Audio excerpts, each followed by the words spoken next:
आता खबरो विस्तारान। शेनवारा मुंबईच्या माझगाव डॉकांत INS निलगिरी ह्या युद्ध नौक्याचें जलावतरण जालें। संरक्षण मंत्री राजनाथ सिंह हांच्या हस्तुकीं ह्या युद्ध नौक्याचें जलावतरण जालें। ह्या युद्ध नौक्याक लागून भारताच्या नौदलाची आनीकय ताकद वाडटा। तशेंच संरक्षण मंत्र्यान INS खंडेरी पाणबुडीचें मुंबयत शेनवारा उक्तावण केलें। RDX Goa bureau report.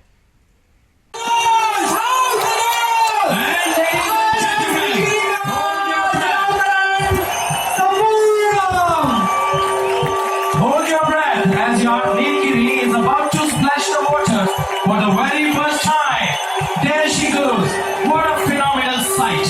The balloons flying high in the sky, flags fluttering in the wind, eyes filled with emotions and faces beaming with excitement. This day today has become one of the most memorable days for all of us. Please rise for the national anthem. Bharat माता की जय। भारत बोलिए एक बार सभी लोग बोलिए, भारत माता की जय। भारत माता की जय।